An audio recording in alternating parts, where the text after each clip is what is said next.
One best thing about Guwahati. The city with dimensions. I have not come into the city or the township. There are 2 wildlife sanctuaries in both the sides, a range of mountains, and the river flowing. So we give it to nature. Yeah. The best thing about Guwahati is its nature. It's a beautiful city. D'com, talk to me about teaching as a profession. How is it spending an entire day with students? Is it rewarding? Is it irritating? Please feel free to use your own words. It's very interesting exercise, especially in school.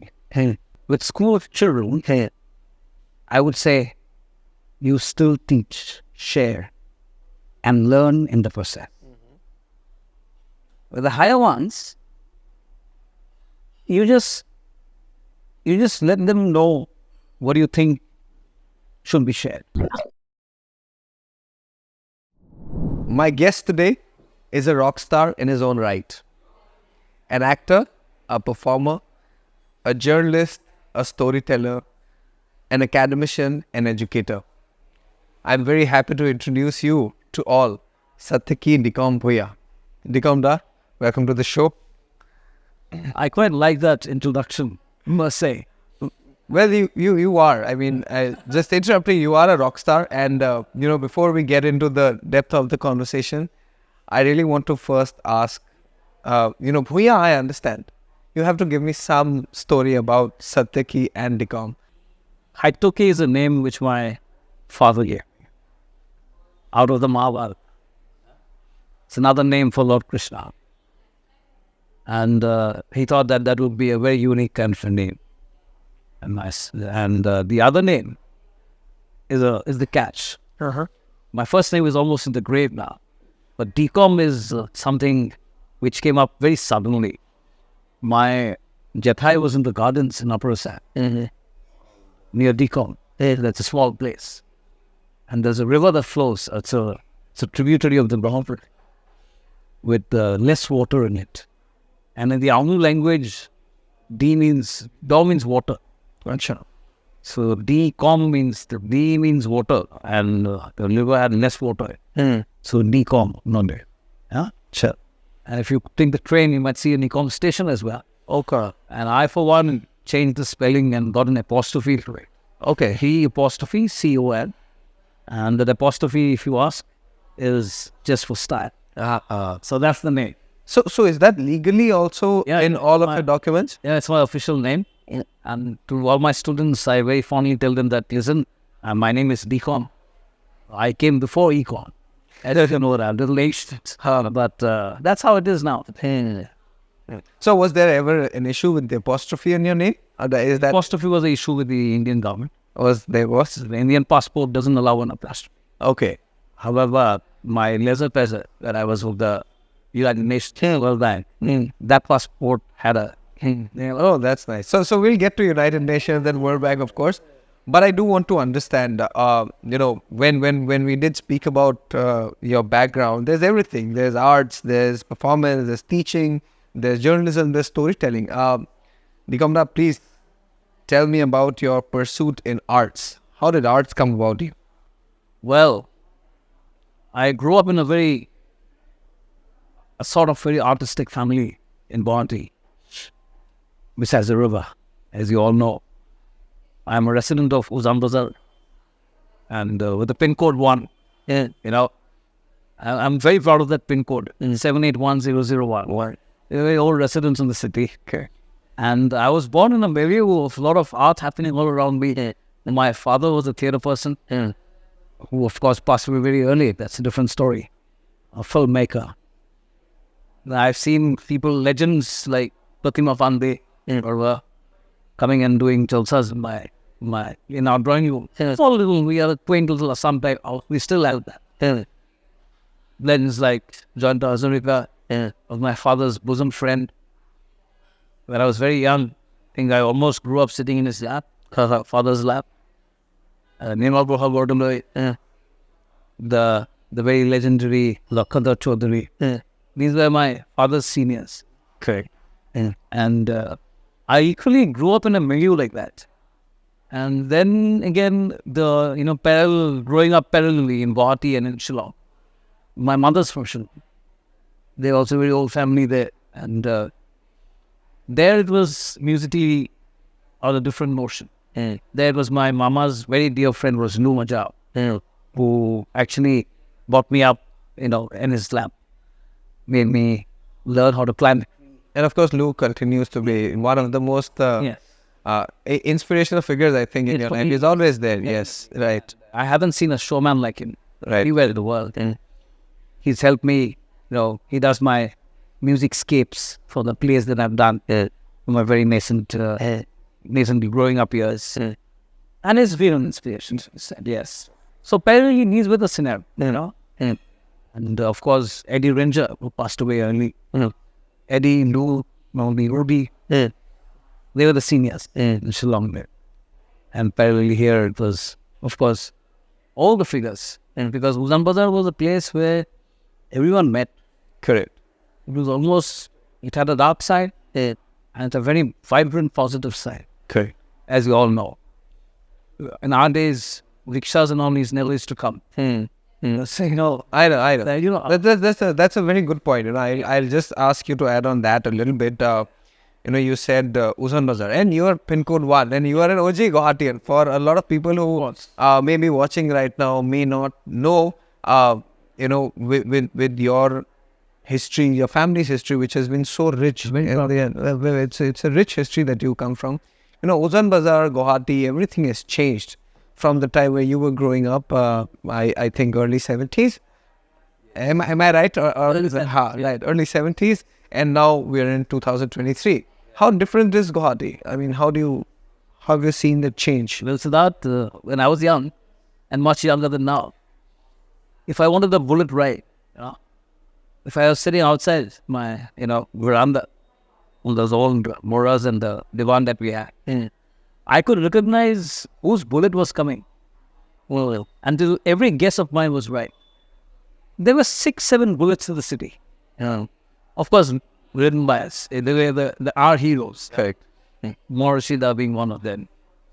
And a couple of other legends. And I was to wait that if I have to go to Potting College or Palm Bazaar for that matter, I just have to listen to whose bike is coming. And I, hop onto the bike, very fondly take a ride.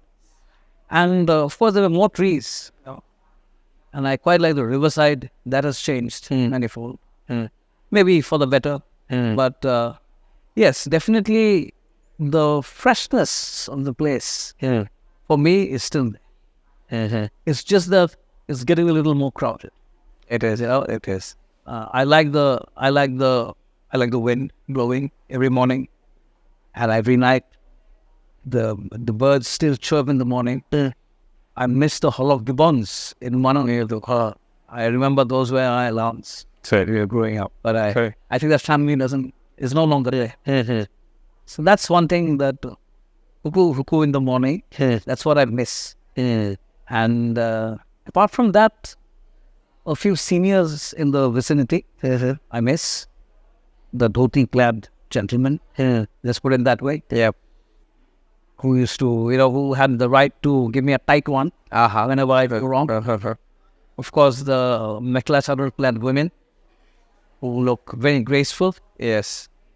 My mother still wears them. So I'm still very happy, but they're fading away. These kind of things are fading away. Apart from that, I lost a few friends.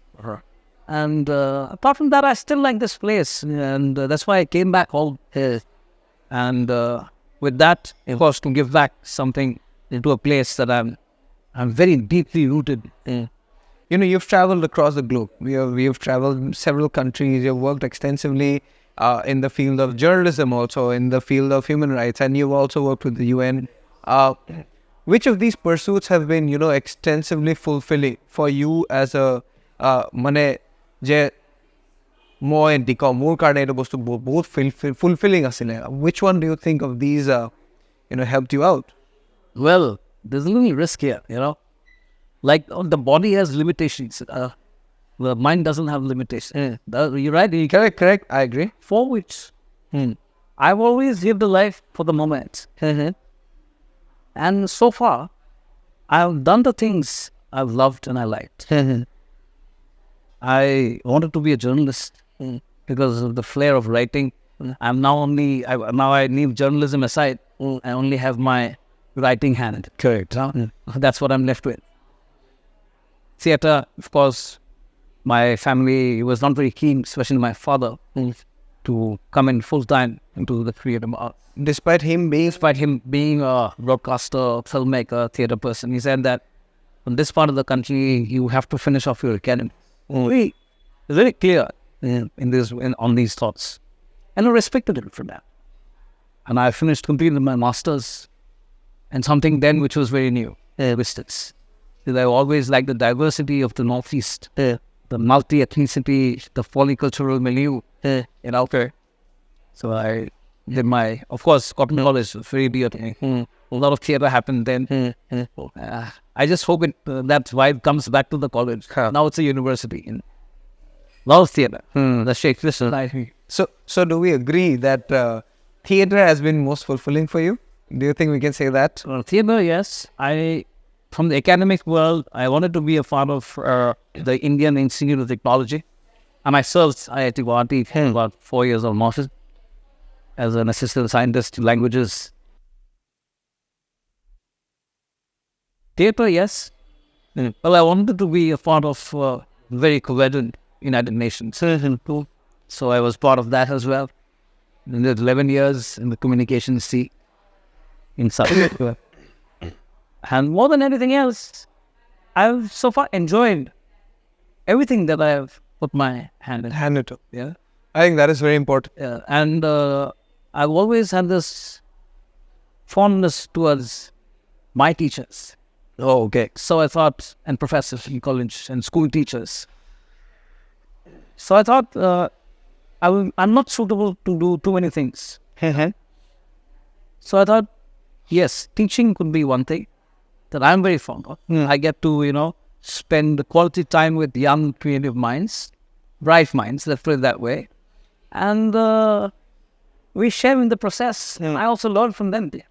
And that keeps me going now. Correct. When I'm back home, right, I go to a couple of institutes as a visiting faculty. But yes, I'm very fond of the young, bright ones. And I think we have to stop complaining about them. Right. They're very bright.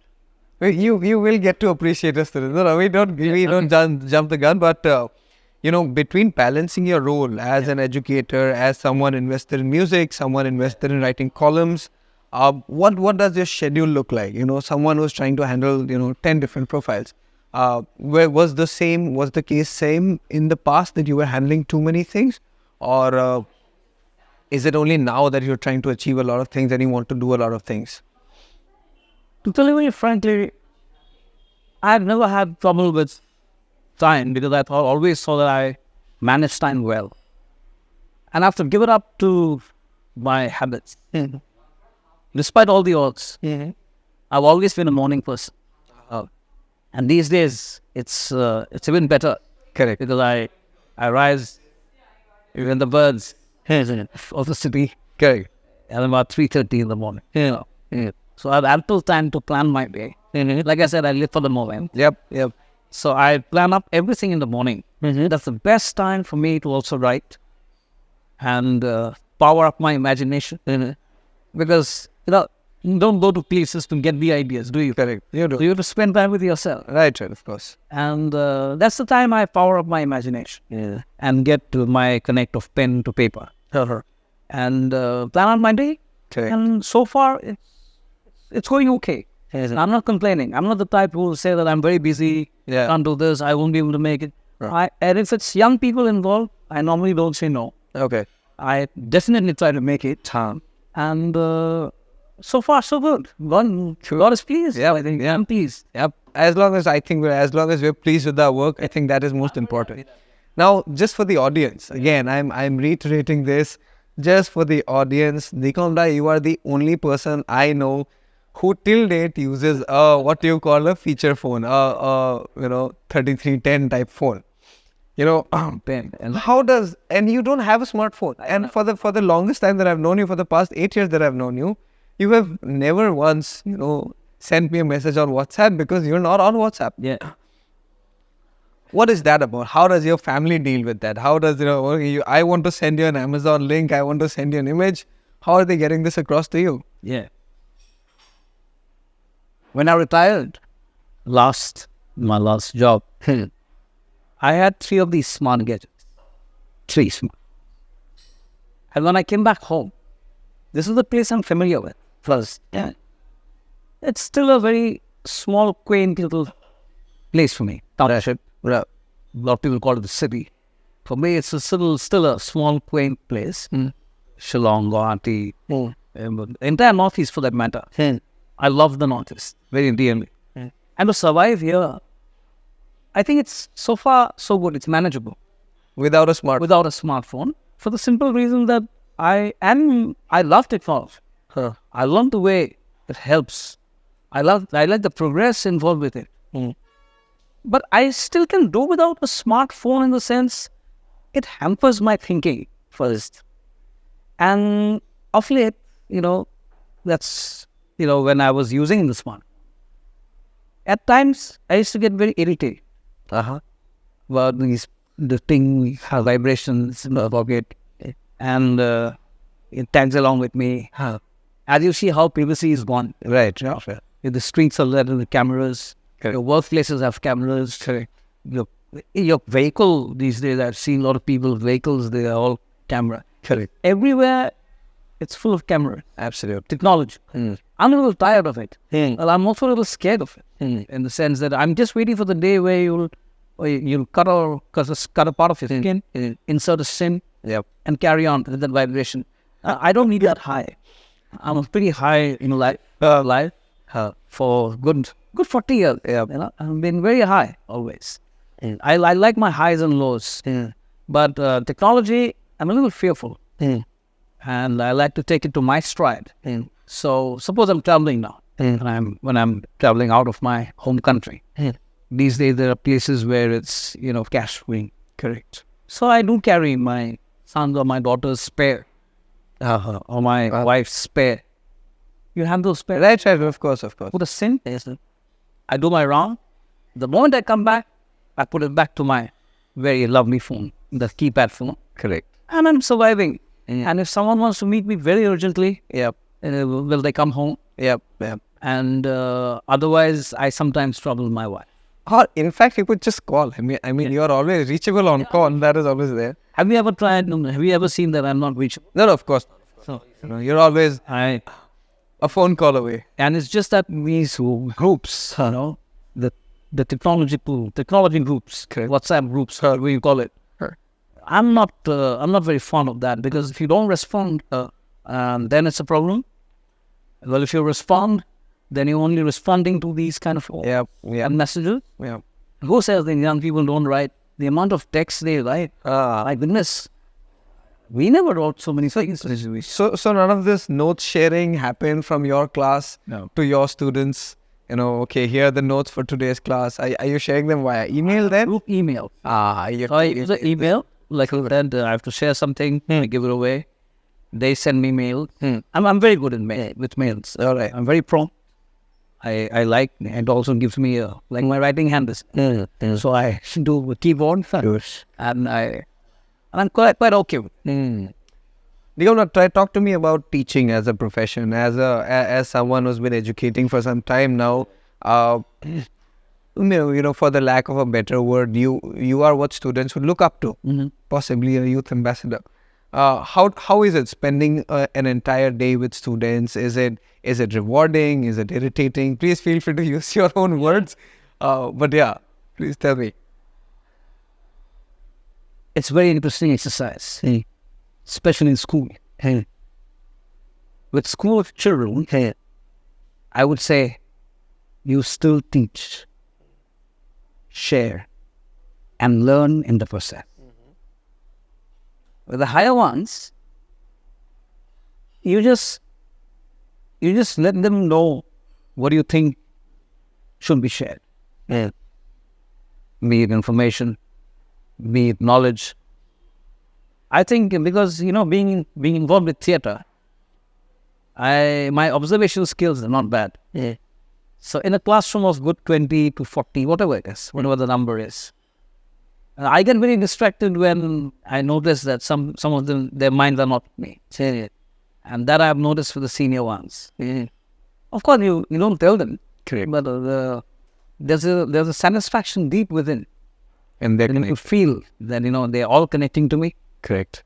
And in some places, you see that some of them are not. But that's a distraction. But I see that in the young ones, till about plus 12, go. I like that age group. And the 12 to 16, 18 age group, I'm very fond of. You get to learn so many things from them. And in the process, what I've seen, I've learned the diverse cultures that I've I've shared, I've mixed around with.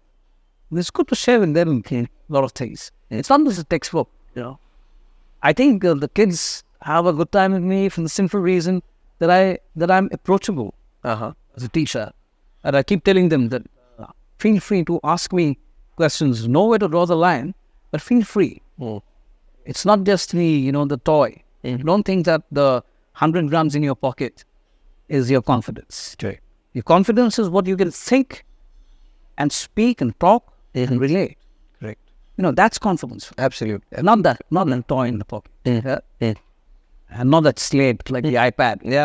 Correct. These things are just there. It makes your life easy. Right. I totally agree. Why not?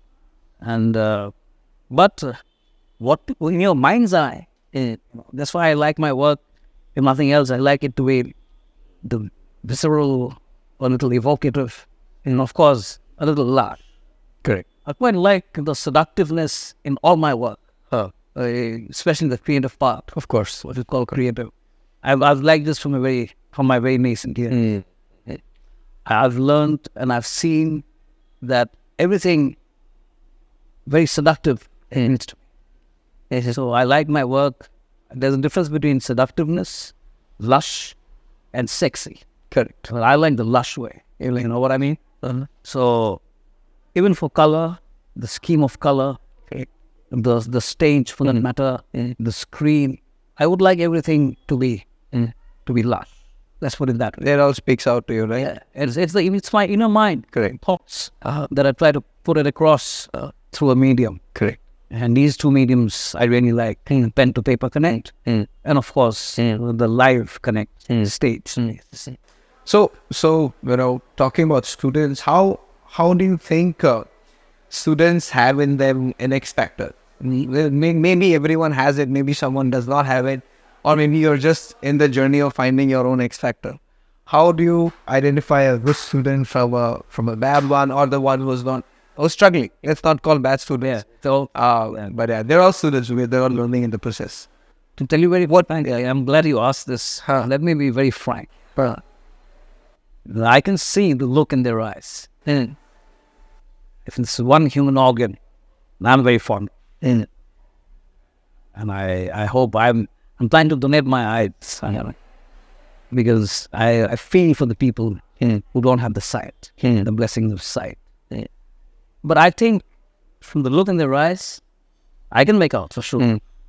I'm not just great at that, but if I can look through, and the eyes say it all. The student will be X factor. Oh yeah, this we see. The eyes. It's just the eyes. Yes, and I'm really happy that so far I have been able to find out more about human beings, the young ones, especially in my area, that is Northeast India. And some of them have done really well. I'm very proud of my students. Some of them have done very well. Exemplary in things they've done. I like the thought process. Some of them also write very well. And I think in today's world, if you can write and express your ideas, you are a winner. You are a winner all out and out. Because the whole problem, which I've seen personally in the young lot, is that a lot of young people with great ideas, they die within their great minds. You know what I mean? The problem is the expression. And I feel from such bright people, but yet they're not being able to express, I think. It takes a while. There's a difficulty in expressing their thoughts and ideas. That's the only thing I'm really scared of in the young ones. That they will fail to express themselves. The communication skill. And if I can lend a helping hand, why not? of course. Yeah.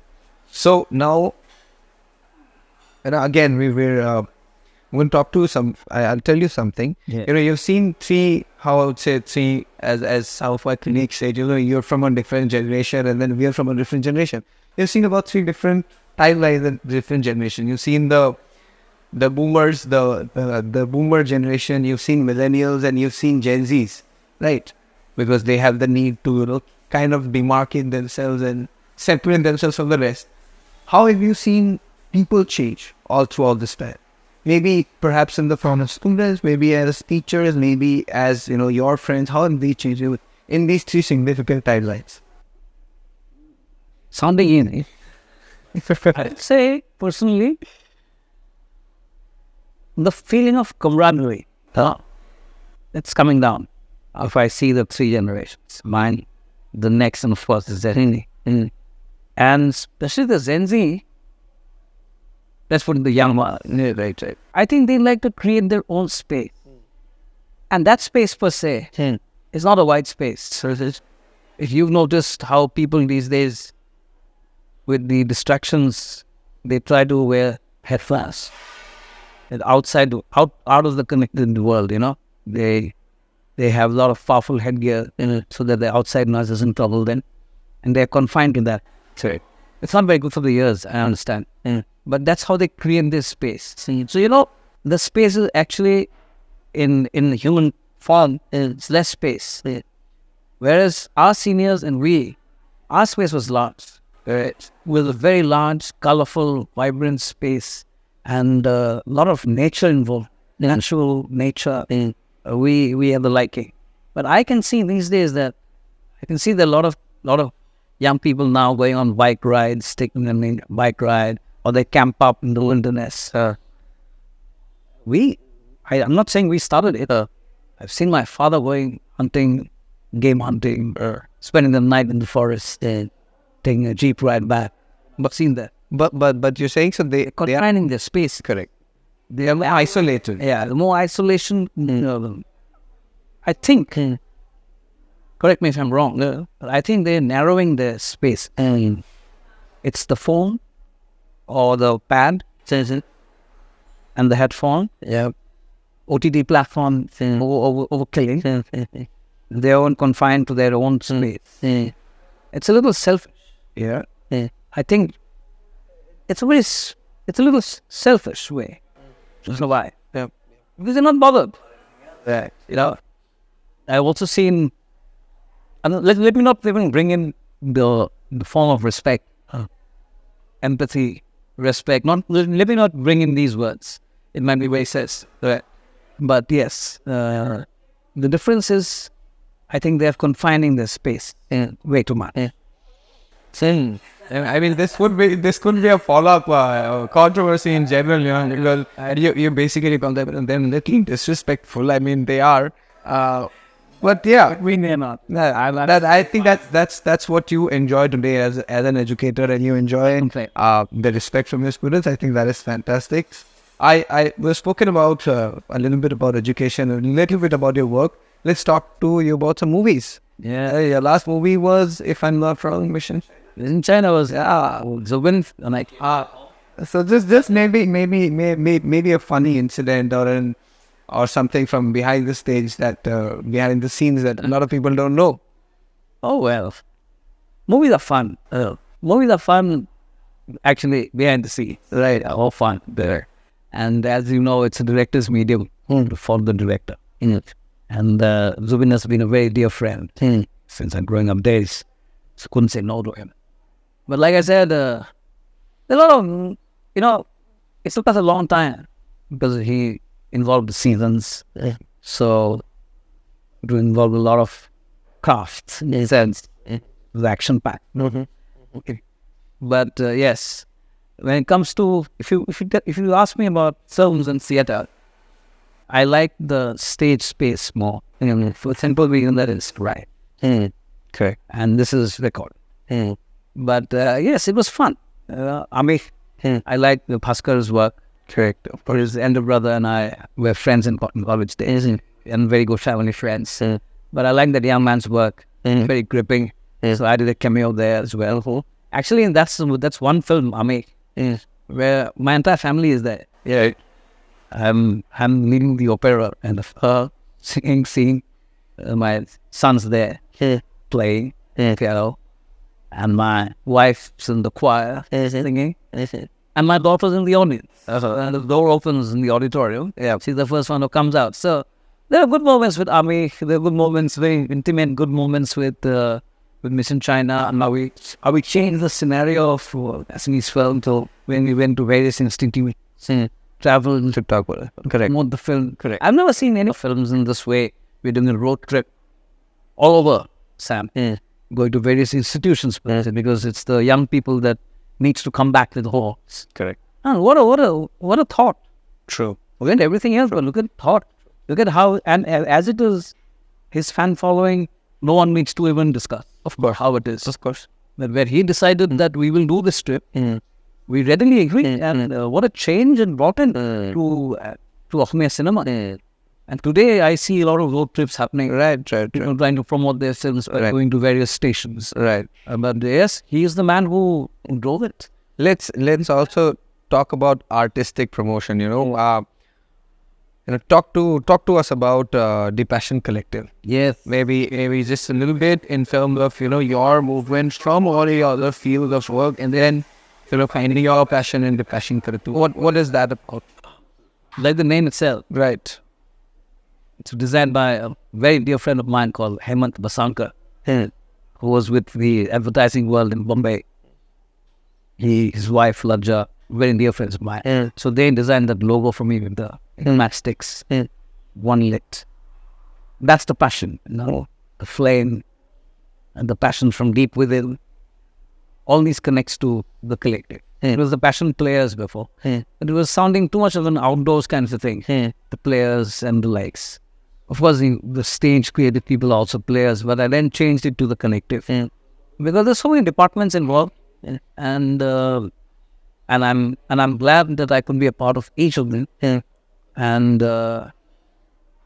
it's no bar in joining the collective. Everyone's free to come and be a part of the happiness, provided you have that passion deep within. And I quite like my creative space, or the theatre. I try to create spaces. As you know, we are in a constraint of theatre space, of course. And everyone will agree with me who's in theatre. Right. You see what's with our auditoriums. Right, and of course. Sometimes quality auditoriums. But again, if you have quality auditoriums, again comes in, we don't have quality auditoriums.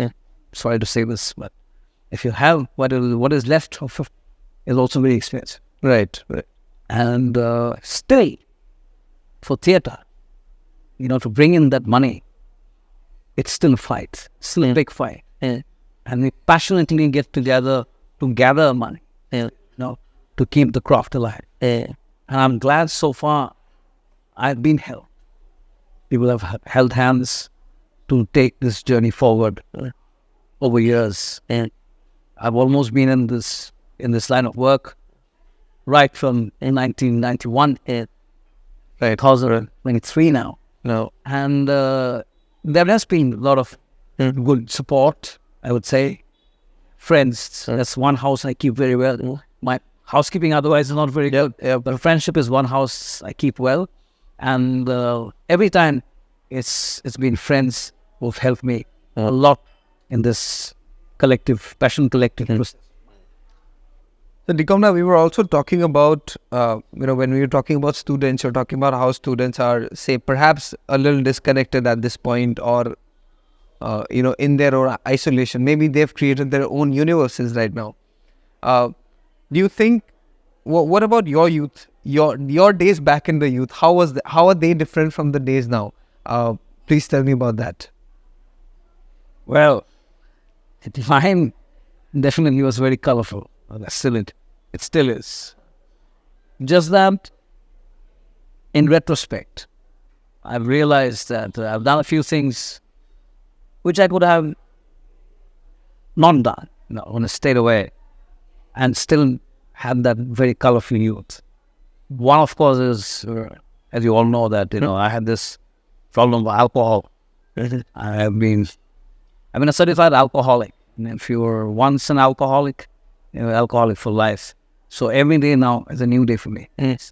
Although I have had times when I had to spend life away from my family.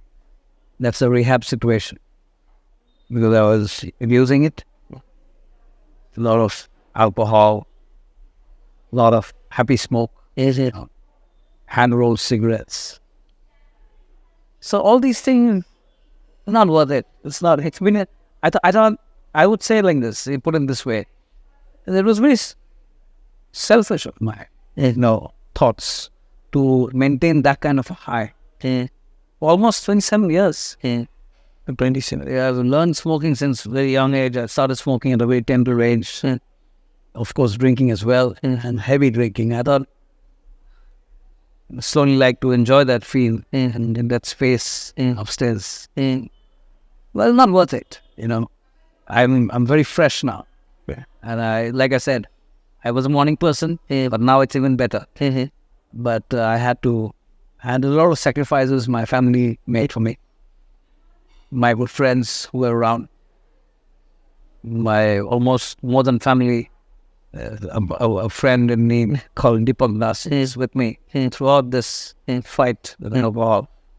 And so I would request the young ones, if they at all have that little thought deep within, connect, they want to stay away from this kind of artificial high. Absolutely. Especially smoking. What a waste. Absolutely. Nowadays the ads are getting bigger. Correct. Everyone's doing these ads. Correct. But our days it was not as such. You had Marlboro posters where people were sadly going off on sing. Right. We grew up in that era. Right. But now I'm glad that a lot of young people don't. But however, the abuse of drugs and alcohol, and it's a very shitty experience. Yep. You have to enjoy whatever is left of nature, family, bonding, love, and affection. Right. Is a better high. Right. No, I think that's a very beautiful thing you've brought out, D'com. I think currently Guwahati has become and I don't want to call it a drug hub, but well, it is fast turning. You go to any of the localities, whether you go to a Kharguli, go to Uzar Bazar, go towards Pan Bazar, we have not just numerous news reports about consumption or alcoholism, but these are kids and students who are actually, they don't realize the damage that they're bringing onto themselves. Anything to do with, contraband, I put these people in my prayers because I've been a part of that. And I think I know it more. So in a lot of my young meeting students, wherever I meet them off and out, I tell them that please try and stay away from these kind of abuses because it does you no good. Harms the system. Like I said, the body has limitations. So mind doesn't have limitations. So work on your mind. Right. Try and acquire a lot of good things around you and get that high. Get that high out of life. Correct. This artificial chemical scenario is not. I don't even do medicines for that matter. I think prescribed drugs, like the prescribed one, are even more dangerous. But D'com, you've learned it the hard way. Yeah. I just hope all the thousands of people who watch this today and millions around the world, they realize that this high does not stay with you. So I do want to maybe close our conversation on something around a question. While you've been doing a lot, perhaps for the students, perhaps for Guwahati, perhaps for yourself, what is the legacy that D'com Bhuyan wants to leave behind? What do you want to be remembered by? A simple man with a lot of empathy. I've always liked people who had an element of style within them. I saw it from my father, my mother, my near ones. So I thought this would be a good thing to, leave behind. And my writing hand. I think I miss this in a lot of young people. So I say that please try to power up your imagination every time given a chance. And don't forget your writing hand. The connect with pen to paper. It's a wonderful gift. And nature is beautiful. And for me, like I said, I don't know if I mentioned this, but I've had an overdose of love at home, outside, and I also take it as a lot of good luck. And I'm glad that people have seen me that way, despite being a rogue myself when I was growing up. You know what I mean? Got it. And and like for the people who have been going a little on the troubled way, like I said, I put them in my prayers. I hope they will get corrected. And it's a great life to be alive, you know. I make the most out of it. My prayers for people who are trying hard to come back. All right, D'com Da, welcome to the rapid fire round. You have a few questions. Take as little time as possible. Okay. All right, ready? D'com, the better teacher or the actor? The teacher. Who make better students, girls or boys? The both alike. The best generation, boomers, millennials or Gen Z? Millennial. Theatre or cinema? Theatre. Assamese movies or Bollywood movies? Assamese movies. One best thing about Guwahati? The city with dimensions. Multiple dimensions. Okay. See, let me put let me put this to perspective. I have not come into the city or a township. There are 2 wildlife sanctuaries on both the sides, a range of mountains, and the river flowing. So we give it to nature. Yeah. The best thing about Guwahati is its nature. It's a beautiful city. True. And the one worst thing about Guwahati? We need to. There's nothing wrong with this. The people need to be better. We need All right. Cool. Yeah. All right, D'com Da. On that note, thank you so much for coming in. I had a fantastic chat with you. So did I. Very much. So on that note, thank you, D'com Da, for coming into the show. I had a fantastic chat with you. Be sure to check out the rest of the episodes on Guwahati Connection and do subscribe to the YouTube channel of GPlus. Thanks. Love and peace.